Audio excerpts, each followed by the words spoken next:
Nick?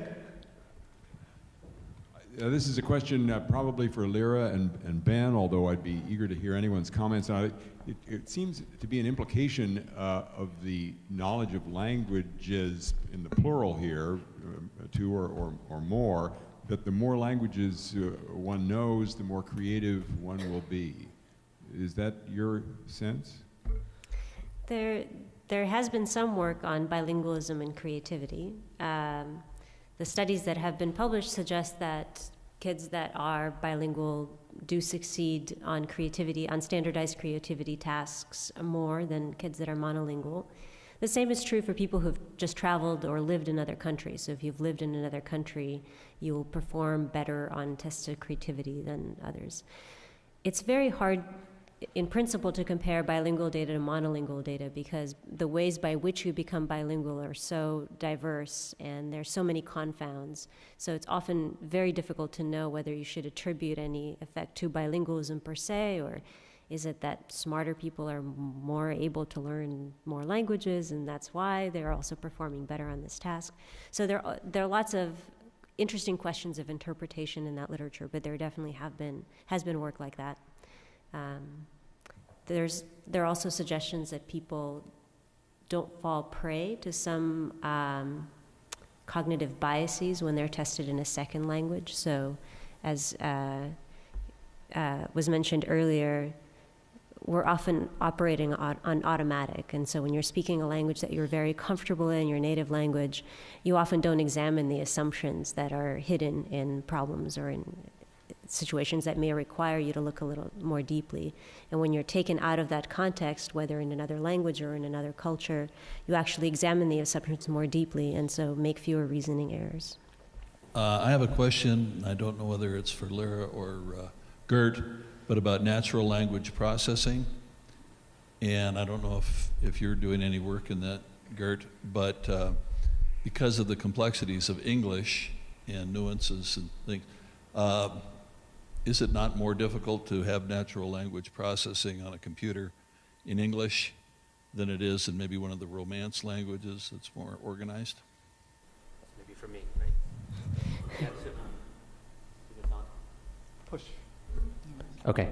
I think my work is most closely related to natural language processing. Yeah, so languages differ in terms of the number of words they have. Languages that are used by more people in more different ways in more different situations tend to have larger vocabularies, and English is one such language. It's not the only language that has a huge vocabulary, though. English also is spoken by a diversity of people with not only English but other languages as their native languages, and that produces a diversity of syntaxes or grammars that it gets produced with. And so it's certainly the case that if you were to focus in developing NLP tools on a particularly restricted set of individuals with a relatively homogeneous set of language behaviors, you'd have an easier task. On the other hand, the tools that people use for natural language processing now take into account the statistical distributions that are observed in the language that they're trying to model. They use relatively powerful tools to code not just what words are used and how frequently, but how frequently these pairs of words and triads of words and quartets of words co-occur. And so, yeah, it's not as though it's an unsurmountable enterprise. I just want to add something. Languages are so complex that we don't actually know how to measure how complex they are. And so we can't, in principle, compare languages. So we couldn't, in principle, say this language is more complex than this other language. So you can say this language has more vocabulary items than this other language. In some cases, even that is very problematic because some languages are agglutinative, and so you can make infinite numbers of words. Whatever word is also a very unprincipled unit. Some languages may have a relatively simple phonological inventory, but a bare of a morphological system. So English is morphologically very, very simple compared to lots and lots of languages in the world. So I don't know that we actually know enough about languages to be able to predict in what language NLP would be easiest, just because language is different in so many different respects and can have complexity in so many different systems. I just want to add here that it's quite amazing how much computer technology has evolved over the years, and you probably all noticed that Google Translate does an excellent job at translating from language X to language Y, whichever pair of languages it is. So things have gone quite far. And I just want to add here that much of the computer science technology behind Google Translate is also predicated on advances in, I wouldn't say neuroscience, but at least neural modeling, I guess artificial neural networks, because some of the machine learning communities, right? And so this, I guess, also underscores the point that learning about the brain is a very interdisciplinary approach, and that language is definitely integral also to how the study of the brain. I guess that's also clear from all the contributions here.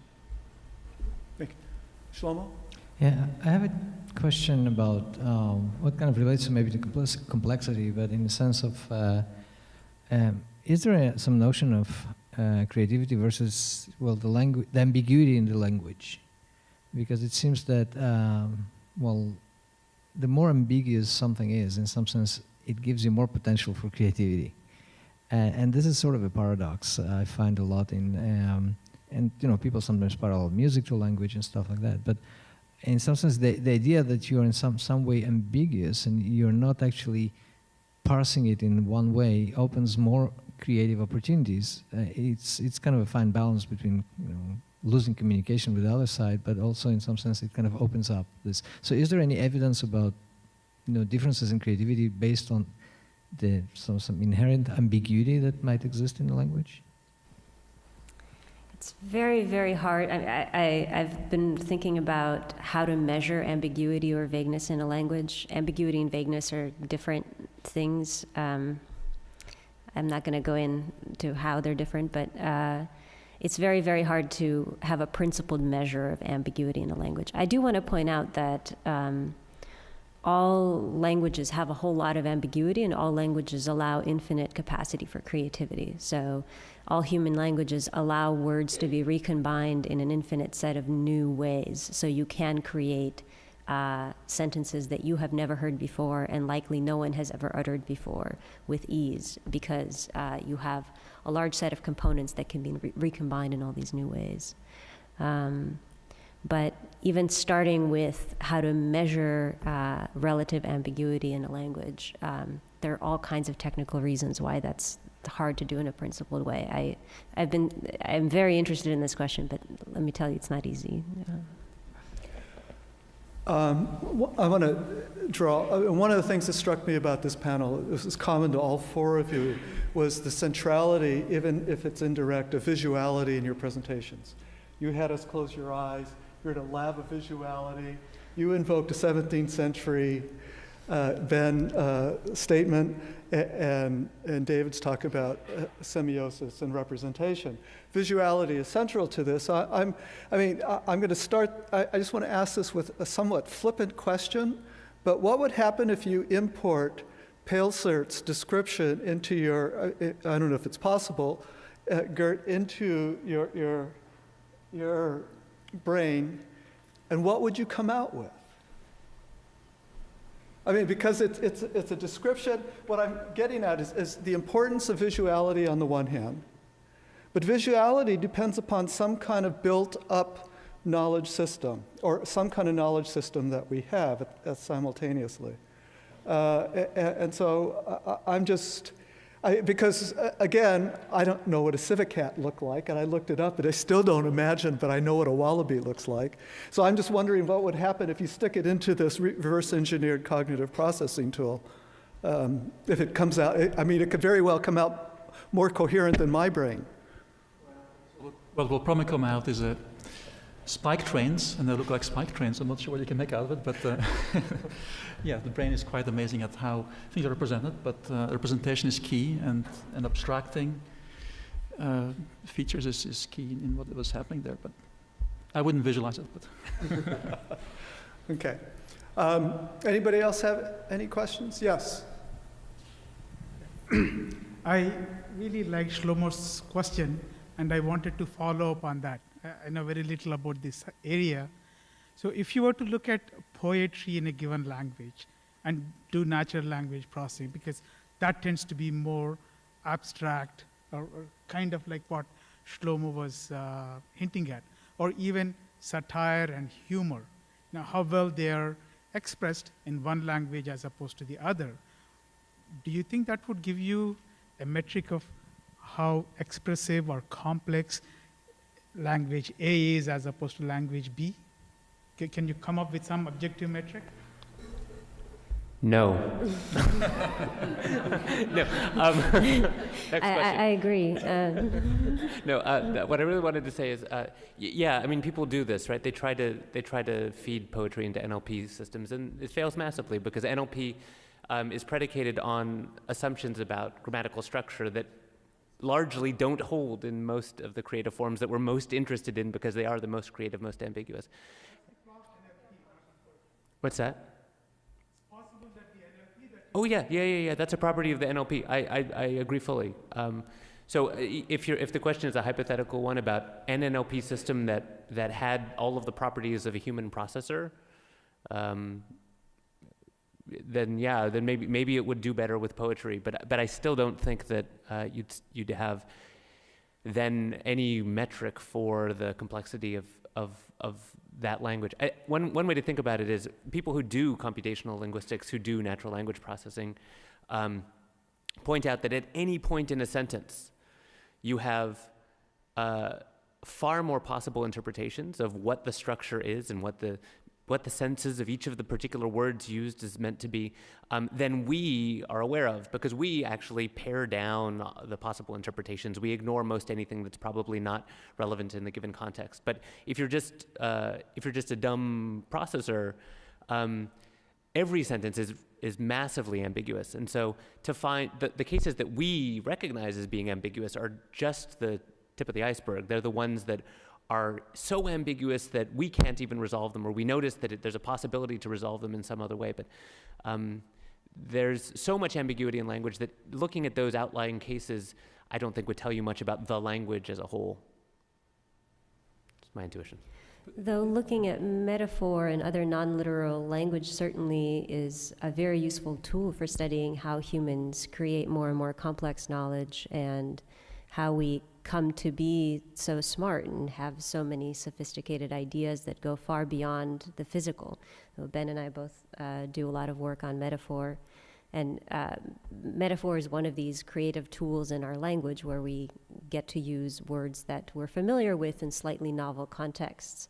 And when you make an extension that's sufficiently novel and one that is also interpretable to other people and useful to them, that becomes a conventional metaphor that people like to spread around and use. And I tend to think of the dictionary as being like a retirement home for metaphors, where if something gets sufficiently frequently used, it can go and become a meaning of a word.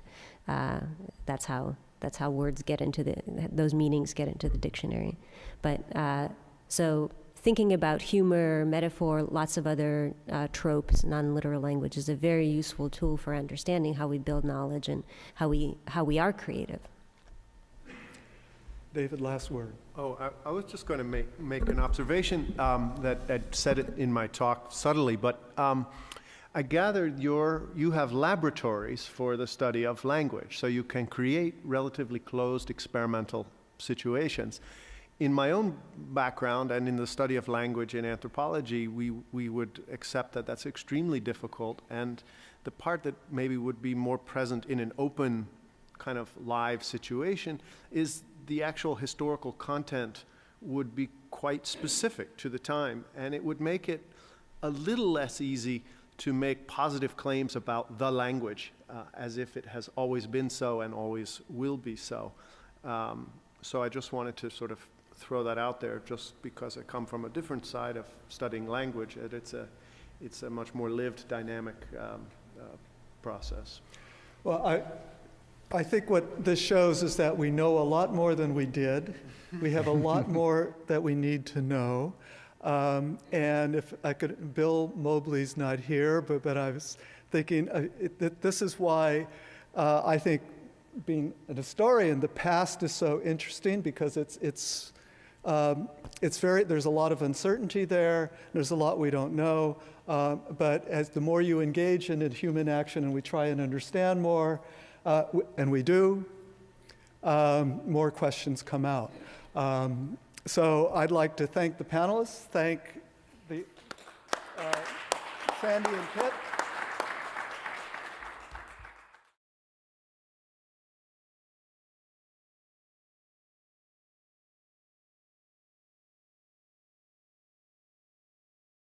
That's why they're also performing better on this task. So there are lots of interesting questions of interpretation in that literature, but there definitely has been work like that.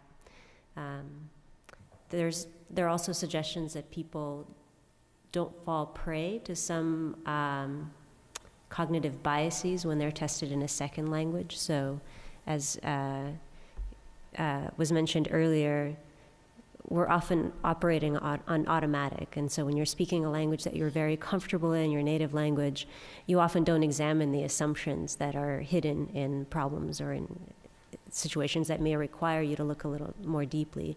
And when you're taken out of that context, whether in another language or in another culture, you actually examine the assumptions more deeply and so make fewer reasoning errors. I have a question. I don't know whether it's for... The more creative one will be. Is that your sense?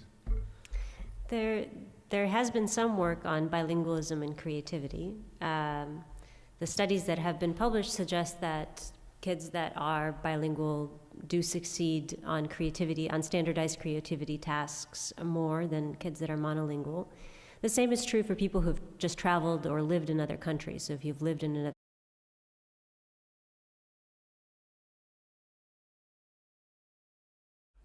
Nick? This is a question probably for Lyra and Ben, although I'd be eager to hear anyone's comments on it. It seems to be an implication of the knowledge of languages in the plural here, two or more, that the more languages one knows. Their country, you will perform better on tests of creativity than others. It's very hard in principle to compare bilingual data to monolingual data because the ways by which you become bilingual are so diverse and there's so many confounds. So it's often very difficult to know whether you should attribute any effect to bilingualism per se, or is it that smarter people are more able to learn more languages and